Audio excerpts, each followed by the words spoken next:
You know, just like that flashy opening said, I am fired up. Man, this world is still going crazy with the pandemic and we're just getting cooped up. And I guess as a radio talk show host, my job is to get fired up and maybe just kind of decipher things and try to calm things down. But that's what I'm trying to do here on this podcast. And, you know, one of the things we doing is we're cooking outdoors, aren't we? You know, whether grilling or whether we're using that great FIREDISC propane cooker, it's nice to get outdoors and at least breathe a little air. But the question is, what do you put inside that FIREDISC? What do you put on that grill? Well, breaking news, I'm from Texas. In Texas, we like our meat down here. Not just any meat, we like that high-end quality meat, but a lot of people don't know the difference. And so I'm fired up about that, and I want to learn a little bit more, and hopefully you're going to learn a little bit more too.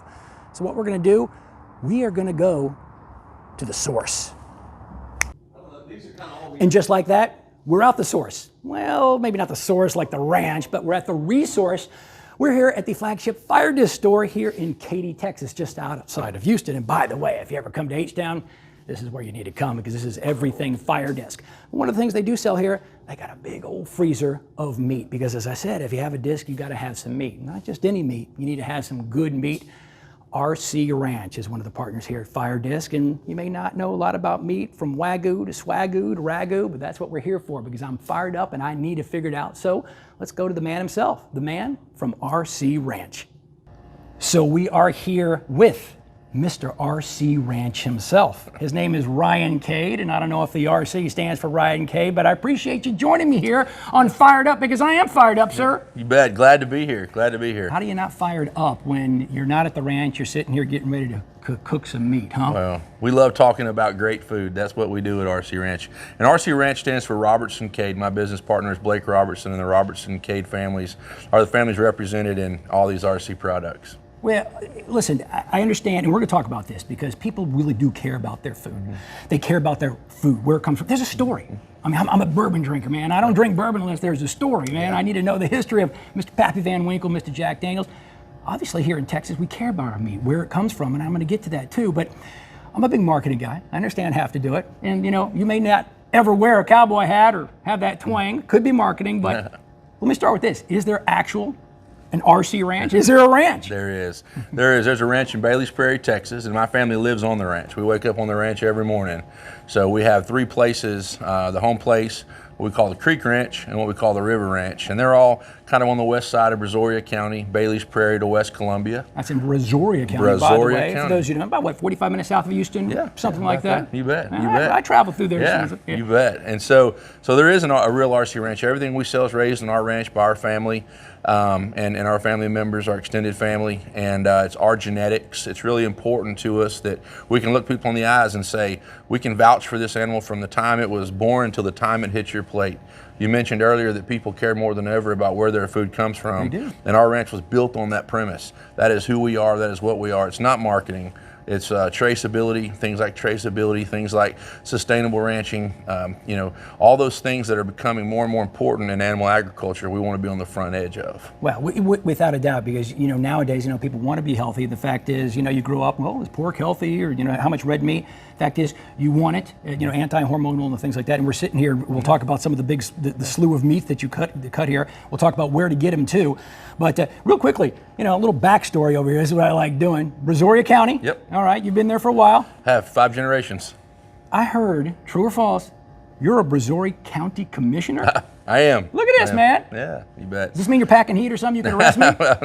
No, like I said, my family's been in Brazoria County for 5 generations. It's home, it's a special place. And Brazoria County, like so many Houston suburbs, are changing, and it's growing really fast. And I'm in my 7th year as county commissioner. So yeah, the county's growing. Proud to serve. Yeah. Well, I don't know about that. If anybody drives down Brazoria, which is it's a beautiful area, and here comes, I can imagine, just like it says RC Ranch and the thing. It's a private ranch, but if anybody really wants to see, it's a working ranch. What do they do? Can they go? Yeah, shoot us an email. We're online, www.r-crranch.com. We're all on there. Our emails are on there. We're easy to get a hold of. Give us a shout. We'd love to put you in the Ranger and take you around. All right, so we're going to talk processes now. From the from the gate to the plate. Let's call it this thing, all right? So anyway, I'm driving through the gate, and what am I going to see? I'm just picturing that. I see cattle everywhere, and I see cowboys, people in the hats, and they're roping, they're ranching, things like that. Yeah, what do you do physically on the ranch? Yeah, so every day is different. What you're talking about, happens a few times a year where we gather all of our cattle and we pin them and we vaccinate them. We make sure that they're not wormy. We make sure we get a good look at all of them, make sure they're healthy.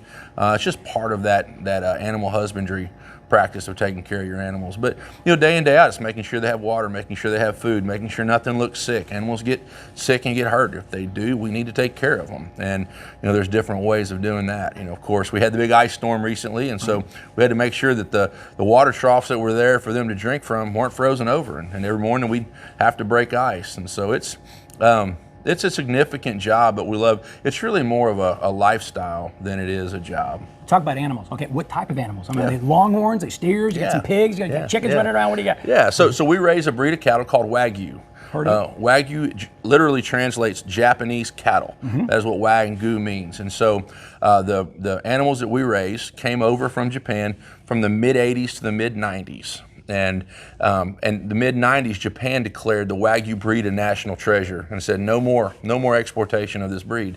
And so we always make the joke, the family tree doesn't have a lot of branches. And so the breeding and the breeding decisions that we make for our herd are so important. We have to make sure that we're not crossbreeding and that we're breeding the right strains. You got them from Japan to Texas. Southwest Airlines. I mean, how do you ship these things over here? What do you do, man? Yeah, those forefathers in our breed did it, and I'm not sure how they did. But there was literally 4 or 5 guys that brought those original genetics over, and they're responsible for the genetics that we have today. So yeah, no, I've heard of Wagyu, and I'm going to go back to the 80s or 90s, and I associate generally Wagyu with Japan. And obviously now there's Japanese, obviously, then there's U.S. Obviously now we're talking U.S. and Wagyu. What other types of, before I get into that, other types of animals you got over there? Is it just Wagyu? Yeah, so our cattle are all Wagyu cattle. We do some embryo transfer, and so we do have some typical commercial cows. It's a smaller part of our herd, but we have some typical commercial cows that look like the ones you'd see driving down the road. Lots of wildlife, lots of birds, alligators, wild hogs. It's the river ranch on the other side of West Columbia is just covered in deer.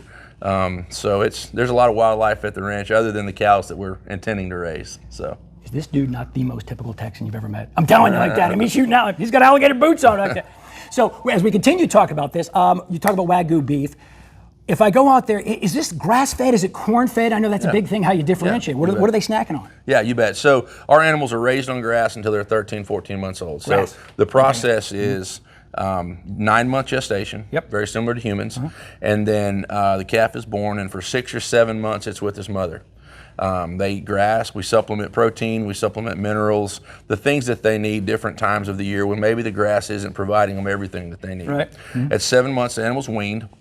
And then they're just grown, kind of a growing or backgrounding period, depending on the jargon you want to use, until they're 13 or 14 months old. And at that point in time, the animal's just framing out and getting a large frame, kind of like a teenager. And then we do feedlot these animals. To get the marbling that our breed is known for, this level of intense marbling, to get this level of marbling, you really have to finish them on grain. A lot of commodity cattlemen are trying to get their animals out of the feedlot as quick as they can, and so they're feeding them some really hot rations. With us, our animals are going to be there a long time. We're looking for them to mature. They're going to be 26 months old, 28 months old when we start harvesting them. So our feed ration at the feedlot is a little bit different, but to get the level of marbling that we expect. Beautiful. I mean, look at that. Yeah, it looks like my countertop. There's marble everything. It's great. Yeah, thank you.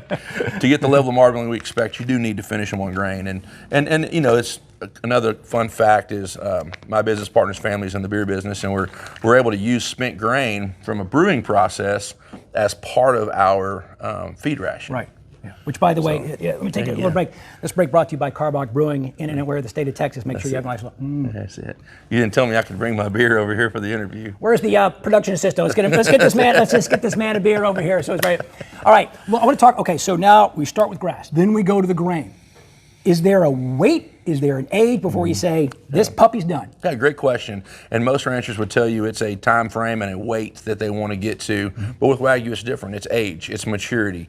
So the Japanese kind of principles believe in 3 different things. First, genetics. Okay. If you don't have the right genetics, you're never going to get there. And then it's a feeding program. There's a lot of thought that goes into the feeding program that we use from birth all the way through to harvest. Right. And then finally, it's maturity. To get that level of marbling we want, we need those animals to mature and get a little bit older. Then again, a lot of the commodity ranchers would have their animals get. Gotcha. All right, so now we're getting to this point. Okay, you've got it, you raised it, they've grass-fed, now they're corn-fed, they're plump, they're ready to go. The next step, harvesting, I guess. That's right. And is it all done right there at the ranch? Do you have different plants like that? I guess I don't want to use your processing, but what's the next step? Yeah, we use a really, really cool processor in Poth, Texas, and they have harvested our animals since the very beginning, or very close to the beginning of our business, and they're just great partners, very, very smart. They're guys that we can call on when we have questions, and just, hey, what about this? Are you seeing that? There's a problem, and they're always great there with answers, and they do a great job for us, and we're just really happy and lucky. Feel blessed to have Dean and Peeler as part of our team. All right, so now they're at the plant, the harvesting plant. At that point, I guess you need to decide, what are we going to do? That's right. I mean, I was looking on the website over there. Brother Man, you got everything from ribeyes to chuck to Wagyu to the fillets to the short ribs, tamales. I mean, it goes on and on. Yeah. You got something called baseball steak. Yeah. Baseball steak. Yeah. All right. Is it Astros or Rangers? I mean, we're in Texas, but what is baseball steak? We're in Houston. It's the Astros, baby. Okay, so what is baseball steak? Yeah, so it's a sirloin. So the top butt, or a part of the top sirloin, there's 4 parts to the sirloin, 2 in the bottom and 2 in the top. Culotte is the other part of the top sirloin, but the kind of the heart of the sirloin, we cut into steaks that are center cut steaks, and we call them baseball steaks. It's a fun name for them because they're about the size of a baseball, and they're sirloins. And my oldest son Reagan, it's his very favorite. It's sirloin's gotten a bad rap for being tough. I think it's a misnomer personally, but with these Wagyus. They're really tender. So many times people eat a baseball steak and say, "Is that a filet mignon?" Yeah, and it looks like it. Yeah, and it's not. But that beefy flavor comes through in the sirloin, and so I prefer a baseball steak to a filet mignon or something like that. Very interesting like that. So let's talk about percentages. I mean, what do you put out? I mean, people want Wagyu. Do they want the fillets? Do they want the ribeye? Do you want the chuck? I mean, what's the most popular one that people are buying? That is what is so cool about a beef carcass is there's so many different parts and so many different directions you can go. And for me personally, grew up eating ribeyes, right? I mean, I didn't really know if there was anything else. Hamburgers and ribeyes, right? That's kind of what most Texans like to go eat, and they're still great. But once we've gotten into the business side of this, we realize that there are so many different cool parts of the carcass. I mean, you think about fajitas, great beef fajitas. Who doesn't love great beef fajitas? Absolutely. So to have a favorite would kind of be like picking a favorite kid. Gotcha, yeah. Kind of love them all for different reasons. Little inside skirt, outside skirt. Yeah, well, so there's something called a bavette, which is part of the bottom sirloin. Okay. Sometimes called sirloin flap, and that is my death row meal. That's the last meal you're eating, baby. It's going to have a bavette steak on there for sure. That is huge. So I'm going to go through over here. So this is, and you got to explain to me because so this is a ribeye, and we talked about the marbling already. So what is it? What's the cut of the ribeye? And where's that from? Yeah, so the ribeye it comes in a lot of different forms. Sometimes you see the big tomahawks, and sometimes you'll have big Fred Flintstone looking. That's right, exactly. And then there's what chefs call expos, which is a bone-in ribeye, and then these are just boneless ribeyes, and those bones that you cut off are used in different ways. The whole carcass gets used. Utilization is a really, really important part of this business. Not much left over. That's right. You want to use every bit of it that you can. But this is just a traditional boneless ribeye. Gotcha. All right, now I'm going to pull this over here. This is Wagyu. Now this is Boudin. Okay. It is. Now, so anybody out there in Cajun land, if they don't know what Boudin is, little sausage over there, explain what this is because I've heard of Boudin. I've never heard of Wagyu Boudin. Yeah. Come on, man. So I went to college in Lafayette, Louisiana, and my love for food was magnified by that experience. And it's healthy too. I remind people. Right. Yeah. So Boudin is a Cajun favorite and one of my favorites. Okay. And Boudin is rice and meat and green onions and a bunch of great seasoning, all mixed up and then put into a casing very similar to sausage. Okay. And our Boudin's made in East Texas, and it's very good. And a lot of old traditional Boudin is liver. Ours is beef and has a very small amount of liver. Good to know. Yeah. We don't do liver in this part of Texas, at least my Texas. I'm holding this baby up. Now, this is something that every single person in the world knows. This is ground beef, and they're already made into patties. Yeah, those are patties. 80-20 mixture, you know, not bad, because you want a little fat, especially if you put them on like a FIREDISC type of thing. And so, do you sell non-patties? We do. We sell ground beef in a lot of different forms. Those are patties, super ready for easy. The buns. Yeah. We're good. We down at Blake's Family Ranch last weekend in our FIREDISC, we made a chili in the middle, and then put our sausages and hot dogs around the outside, covered it up, and then we had, you know, chili dogs ready to go all at once. And so yes, we have regular ground beef in 2 and 5 pound packages. We do make the patties, and we're going to have the opportunity to get creative, you know, really soon in a retail store that we're going to be opening. Side note: how are you now 400 pounds? Well, I'm getting close. One of my New Year's resolutions is to go the other direction. As we say, eat all you can, you sell the rest. Exactly what they're doing at RC Ranch over there. We've got filet, which is, I mean, this is the most typical thing. I mean, if you want this thing, and look how beautiful that is. It's not nearly as big as the ribeye type of thing. But that's right. This is beautiful. Should be about 8 ounces. That's it. I'm not a rib guy. I'm not a pork rib guy, but if I have ribs, I like beef ribs. And that's short ribs too. And look what I'm holding over here. Yeah. These are beef chuck short ribs. These are boneless too, which I haven't seen a lot. Tell me about this thing, because I didn't know you could do Wagyu. They're beautiful. I mean, you see the marbling come through on those. It's probably kind of hard to see through the camera, but very well marbled. Man, someone, you know, that knows how to do these ribs, there's just not much better. That rich, buttery Wagyu flavor, the fat's just different. It's always described as buttery, and I usually tell people you just got to try it to really understand it, but it's completely different than the fat in, you know, the commodity cattle we grew up eating. But the fat comes through. It's something you're going to braise or long cook to get it to where it's really, really tender and kind of slice. You know, you see burn ends, or you can, you know, cook it all the way down to where it shreds and goes into some sort of a sauce. But I mean, this is a dynamite piece of meat that nobody knows about. As we were talking about earlier, it's just something that hasn't been marketed, and so a lot of consumers don't know about boneless short rib. But this is something you can get right here in the FIREDISC freezer, and it's out of this world. Let's talk. Give me about 30 seconds. What's the best way to cook that? If someone's never had a short rib, I mean, how would you do that? Yeah, so I would sous vide it for about 6 or 7 hours to get it good and tender. Everybody got sous vide, don't they? That's right. And then I would cut it into cubes, and I'd get my FIREDISC really, really hot. Yep. And I'd sear it, and then I'd have some sort of a sauce or a glaze. At the very end, I would just kind of drizzle it on there and just kind of let it caramelize. And it'd be kind of like burn ends that you'd get at a barbecue restaurant. How long you do that? Oh goodness! Once if it's sous vide, it's going to be really tender. It's already cooked. But and so all you're doing is you're off. getting that char, that bark on the outside. You ever topped it off? A little carbach beer on top. Hang right. Get a little flavor of it. That's how you do, whether baby. you pour it in there, you can maybe top we it want to off try with their carbach. new hard seltzer on top. Give it a little flavor with a little lemon or prickly pear.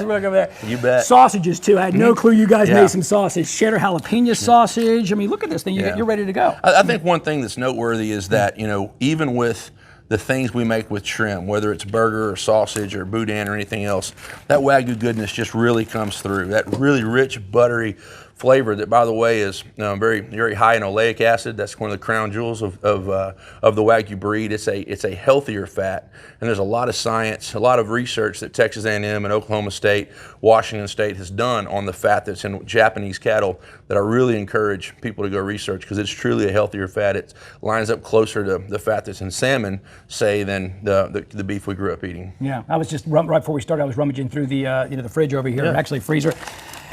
If you don't know what tamales are, folks, it's a Texas thing. First of all, don't eat the husk, but once you're inside the husk, now obviously you could put cheese, you could put onions, you could put pork. Let me guess, Wagyu tamales? You bet. Get out of here. You bet. And you sell them ready to go like this. We do, and then it's love tamales. You boil in the bag, steam in your FIREDISC, however you want to do it. That is absolutely beautiful. Yeah. You obviously, let's just call it, it's South Texas, Southeast Texas, where you're based over here. But you ship all over the country too. You bet. And that's the website we want to hit too. And you have memberships. Tell us about the process. If anybody out there around the country wants to do something. www.r-cranch.com, and you'll have all the information there you need. need. If you have any questions, you call us, you can email us. But we have an e-commerce platform. We'll ship it to you. You know, there's some great places around the city that you can pick it up. A lot of good information on that website. But we encourage you to give us a call, shoot us an email, whatever's most convenient. But absolutely, we can send some Wagyu beef from Bailey's Prairie, Texas to your front door. If not, come on down to Bailey's Prairie, Texas. That's Make right. sure you stop Come in see Cade, Texas, because we're at the FIREDISC store. And actually, you know, I know you partner also with FIREDISC. Also, a lot of your stuff is sold over here. Give me one of your favorite recipes using the FIREDISC. What is your favorite meat to? How would you do it? You know, I think it's great for fajitas. I can sear my bavette that we talked about a minute ago right there in the middle part where it gets really, really hot, and have my mushrooms and onions or whatever vegetables I'm doing around the outside, and even heat my tortillas up. You know, put the lid on top and steam it. So that's fun. But I think the chili we made in South Texas a couple weekends ago was really cool because it was just all in there. We turned it off, put the lid on it, and everybody just kind of made chili dogs as they were ready. So it worked. We even used the FIREDISC chili seasoning. Which is great. And by the way, you mentioned you got the new lid. You're one of the first people because they got lids now on top of this thing. So they can. You got the steaming grate? You don't have that yet. Dude, bro, get in the club, man. Okay, come on. You see everything there for sale? Yeah, they got a ton of things right over here. It's good stuff.